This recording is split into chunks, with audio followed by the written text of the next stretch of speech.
శుక్లాంబరధరం విష్ణుం శశివర్ణం చతుర్భుజం ప్రసన్నవదనం ధ్యాయేత్ సర్వవిఘ్నోపశాంతయే అగజానన పద్మార్కం గజానన మహార్నిశం అనేకదంతం భక్తానాం ఏకదంతోపాస్మహే. ఓం గం గణపతయే నమః. ఓం శ్రీమాత్రే నమః. ఓం శ్రీ గురుభ్యో నమః. నేను మీ వాడ్రేవ్ ఆదినారాయణరావు శర్మ. ఇప్పుడు మనం జూలై 6th నుంచి 12th వరకు కూడా ఈ వారం రోజులు ప్లానెటరీ పొజిషన్స్ మనకి ఏమి ఇస్తారు, మనం ఎట్లా ఉండబోతున్నాం అనేది మనం తెలుసుకుందామండి. మీనరాశి వాళ్ళకి కష్టే ఫలి అంటారండి. కష్టపడందే ఏ ఫలితమూ రాదు. పైగా మీ పనులు మీరే స్వయంగా నిర్వర్తించగల సామర్థ్యము సమర్థత మీకు కలిగి ఉన్నారు. కాబట్టి శనీశ్వరుడు మిమ్మల్ని కష్టపడి పని చేసేట్టుగా చేస్తుంటాడండి ఆయన. అలాగే ప్రయాణాలు కూడా మీకు అలాగే అధికంగా ఉంటాయి. బహుశా దగ్గర ప్రాంత ప్రయాణాలు చేయడమో, ఆభరణాలు కానీ వస్తువులు కానీ మీరు బట్టలు కానీ కొనుక్కోవడానికి అవకాశం ఉందండి. అంతేకాకుండా మీకు ఒక డెడికేటెడ్నెస్ ఎక్కువ. ఏ పని అయినా సరే విజయం సాధించి తీరాలంటారు, అలాగే చేస్తారు. పైగా రవి గురులు చతుర్థ భావంలో ఉన్నారు కాబట్టి సంగీతంలో మీకు మీరే సాటి అనిపించుకుంటారు. అద్భుతం అండి. సంగీత విద్య బాగా వస్తుంది. అలాగే పంటలు బాగా పండడానికి అవకాశాలు ఉన్నాయి. రైతులకి డబ్బులు అంటే పంటలు పండకపోయినా రైతులకి బాగా ఉండడానికి అవకాశాలు ఉన్నాయండి. ఫైనాన్షియల్ స్టేటస్ పెరుగుతుంది.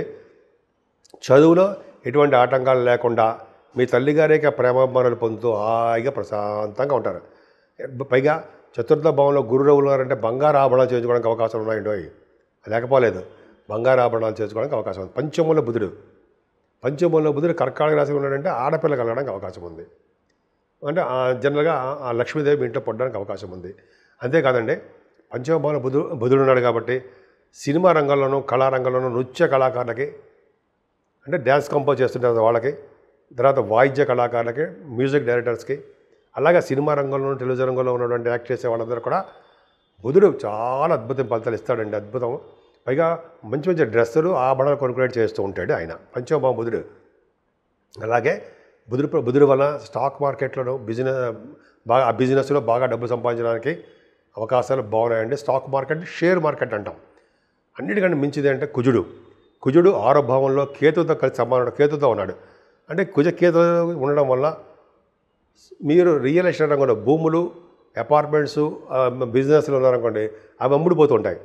అలాగే ధైర్యంగా ముందుకెళ్ళిపోతుంటారు, భయపడరు. లా సంబంధించిన విషయాల్లో, కోర్టు సంబంధించిన వ్యవహారాలు అంటారు సరే, వాటిలో మీరు విజయం సాధిస్తుంటారు. మేనమావులు చాలా బాగుంటుంది. శత్రు భయం లేకుండా, రుణ భయాలు లేకుండా దిగ్విజయంగా ముందుకు దూసుకుపోతూ ఉంటారు. పైగా ఈ కాంపిటీషన్ ఎగ్జామ్స్లోనూ లేకపోతే ఇంటర్వ్యూస్లోనూ మీరు గెలుస్తారు. అంతేకాకుండా చాలామంది కూడా విదేశాలు వెళ్ళడానికి అవకాశం ఉందండి. 6వ భావం కుజుడు కూడా కొంతమందికి పదవులు రావడానికి పదవులు అంటే రాజకీయ రంగంలో పదవులు రావడానికి అవకాశం ఉంది. కానీ మీ భార్యాభర్తల విషయంలో కొద్దిగా అన్యోన్యత లోపిస్తూ ఉంటుంది. ఇంకంటే ఒకళ్ళ పట్ల ఒకళ్ళు మిస్అండర్స్టాండింగ్స్ రావడానికి అవకాశం ఉంది. అంతేకాకుండానండి, ఈ దగ్గరకు వచ్చే సంబంధాలు ఆగిపోవడానికి అవకాశం ఉంది. ఏదేమైనా అష్టమ భావం చాలా క్లియర్గా ఉంది. అంటే సంపూర్ణమైన ఆరోగ్యవంతులుగా మీరు ఉంటారు అని అర్థమవుతుంది. రొబస్ట్ హెల్త్ మెయింటైన్ చేస్తుంటారు. అంటే ఆహార అలవాట్లు చక్కగా మీరు ఉంటాయి అని అర్థమవుతుంది. అంతేకాదండి, ఈ లా సంబంధించిన విషయాల్లో కూడా మీరు గెలుస్తారు. అష్టమ భావం కూడా బాగుంది, భాగ్యస్థానం కూడా బాగుండాలి. అంతేకాకుండా తలవంతలకు వచ్చే ధనయోగం ప్రాప్తి బాగా కలుగుతుంది. 6వ తారీఖు మరింత విశేషమైన స్పందన, ధనము కలగడానికి అవకాశం ఉంది. ఏదైనా రియల్ ఎస్టేట్ రంగంలో భూములు అమ్ముడుపోయే విషయంలో బాగా ముందంజలో ఉంటారు. విదేశాలకు వెళ్ళడానికి అవకాశాలు ఎక్కువ. భూములు కానీ అపార్ట్మెంట్స్ కానివ్వండి, అలాగే విదేశాలు వెళ్ళడానికి అవకాశాలు ఎక్కువ. పుణ్యక్షేత్ర దర్శనాలు విపరీతంగా చేసుకుంటారు. ఏదైనా ప్రొఫెషన్ థ్రిల్లర్ అంటే ఏంటంటే మీ ఉద్యోగంలో థ్రిల్లింగ్ ఉంటుందండి, హాయిగా. ఎందుకంటే కష్టపడతారు కాబట్టి దానికి సంబంధించిన ప్రతిఫలం మీకు చేకూరుతుంది. పైగా 9, 10 తారీఖుల్లో గురుదృష్టి, రవి దృష్టి, 10th హౌస్ని చూసుకోవడం వలన చాలా, పైగా గజకేసరి యోగంలో ఉండడం వల్ల. గజకేసరి యోగం అంటే గజము అంటే ఏనుగంత బలం కలవాడని, సింహం అంత పరాక్రమం కలవాడని అంటాం కదా. అలాగా మీకు ఉన్నాయండి. మీకు అద్భుతంగా ఉన్నారు. మీరు చాలా ప్రొఫెషనల్గా మీరు చాలా బాగా ఉన్నతంగా రాణిస్తారు. వస్తే ప్రమోషన్స్ వస్తాయేమో చూసుకోండి. బ్యాంకింగ్ రంగంలో ఉన్న వాళ్ళకి, వేదశాస్త్రంలో ఉన్న వాళ్ళకి, ఆగమశాస్త్ర కోవిదులకి, అలాగే అడ్వకేట్స్కి, డాక్టర్స్ వృత్తిలో ఉన్న వాళ్ళకి, ఇలా నాకు తెలిసి చెప్తున్నారు అనుకోండి, ప్రొఫెసర్స్కి వీళ్ళందరికీ ఇక్కడ 10th భావం బాగుంటే విన్నతంగా రాణిస్తారనడంలో సందేహం లేదండి. చాలా అద్భుతంగా ఉంది. భాగ్యస్థానం అదే 10th హౌస్ అండ్ అష్టమ స్థానం మీకు చాలా వెరీ వెరీ గుడ్, చాలా బాగుంది. సంపూర్ణ ఆరోగ్యవంతులుగా ఉంటూ చక్కగా ఉద్యోగం చేసుకుంటూ వ్యాపారాలు చేసుకుంటూ హాయిగా ఉంటారు మీరు. అలాగే 12 భావంలో రాహు అంత అద్భుతమైన వాడు కాదు కదండి. దూరం బంధువులు చనిపోవడమో అంటే దూరం బంధువులకి ఒంట్లో బాగుండకపోవడమో చెడు వార్తలు వినడమో జరుగుతుంది. రాహు ప్రభావం వల్ల, రాహు గురుదృష్టి అలాగే కుజదృష్టి వల్ల సన్మానాలు జరుగుతాయి. విదేశాలు వెళ్తారు, స్టాంపింగ్ అవుతుంది. కొంతమంది అయితే రాహు ఒక్కడే 12 భావంలో ఉంటే హాస్పిటలైజేషన్ అవుతారంటారు ద్వారా హాస్పిటల్కి వెళ్ళడము, అక్కడ అడ్మిట్ అవ్వడం అలా అటువంటి కొంతమందికి ఉంటుంది హెల్త్ ఇష్యూస్ వలన. కానీ గురు ప్రభావం కదా ఉండడం వలన నిజంగా ఒకసారి హాస్పిటల్కి వెళ్ళి వెనక్కి వచ్చేస్తారు ఇంటికి, భయపడాల్సిన అవసరం లేదు. సో ఇదే విధంగా మీకు మీ రాశి వారికి ఉందండి. మీ మీనరాశి వారికి ఆ రాహుకేతుల మధ్యలోనే ప్లానెటరీ పొజిషన్ అంతా ఉండిపోవడం వల్ల అంత అద్భుతంగా ఉండదు. రాహుకి కేతువుకి పూజ చేయించుకోవడం వల్ల, రాహుకేతువులకంటే అమ్మవారి దర్శనం చేసుకోవడము, అమ్మవారికి పూజలు వల్ల, అలాగే కేతు 6వ భావంలో ఉండడం వల్ల, ఈ రాహుకేతు వల్ల మీకు కరెక్ట్గా ఉంటుంది. మంచిది, భయపడాల్సిన అవసరం లేదండి, చక్కగా ఉంటుంది. కాకపోతే అంటే మీరు పూజలు చేసుకుంటుంటే దినదిన ప్రవర్ధమానం అవుతూ ఉంటాము. శనీశ్వరుడికి మాత్రం మర్చిపోకూడదండి, ఆయన్ని సర్వదా పూజిస్తూనే ఉండాలి. మీకు ఆయన స్తోత్రాలు కూడా తెలుసు కాబట్టి నేను చెప్పాల్సిన అవసరం లేదు. చక్కగా ఓం శం శనీశ్వరాయ నమః, ఓం శం శనీశ్వరాయ నమః, ఓం శం శనీశ్వరాయ నమః అని మూలమంత్రం చెప్పించిన శని యొక్క ఆశీర్వచనాలు మనకి ఎప్పుడూ దక్కుతాయి. ఇప్పుడు మనం 12 రాశుల వారికి రెమెడీస్ ఏంటి, పరిహారాలు ఏంటి, ఏం చేస్తే మనకి బాగుంటుంది అని అందరికీ అనిపిస్తుంది కదా, నాకు కూడా అనిపిస్తుందండి. అప్పుడు మనం ఏం చేద్దాం, ఏం చేయవలసిన అవసరం లేదండి.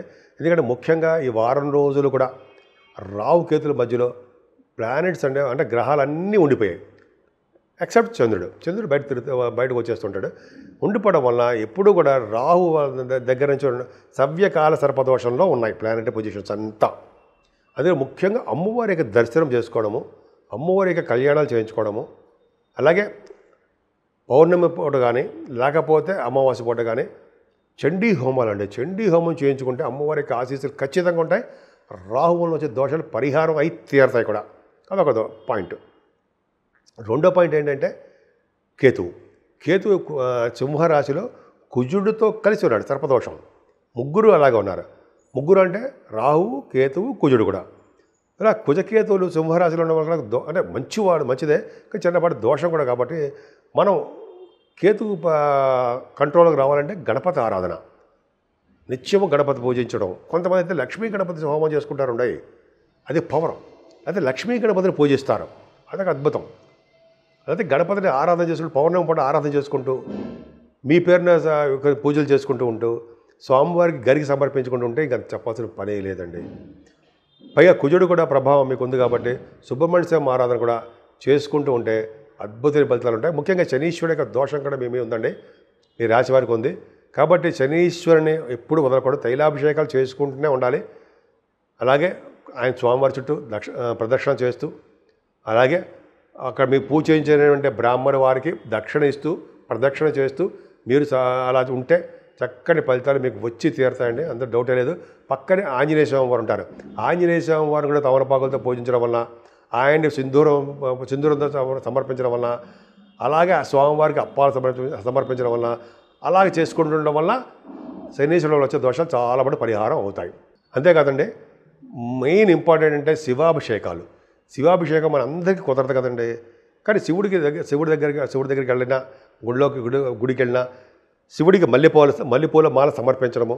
అయితే మన ఇంట్లో అవకాశం ఉంటే మల్లెపూలతోటి స్వామివారికి పూజ చేసుకోవడము, తులసి దళాలతోటి, తులసి మాలలు కూడా చేయించండి, తులసి దళాలతోటి, అలాగే మారేడు దళాలతోటి పూజ చేస్తే స్థిర లక్ష్యం మన ఇంట్లో ఉంటుంది అంటాం కదా.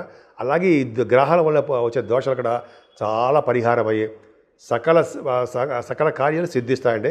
ఈ 12 రాశుల వారు కూడా, అంటే మేషం నుంచి మీన రాశి వారి వరకు కూడా ఈ దోషాలు పరిహారం అవడానికి మీకు చేతనైంది చేయండి.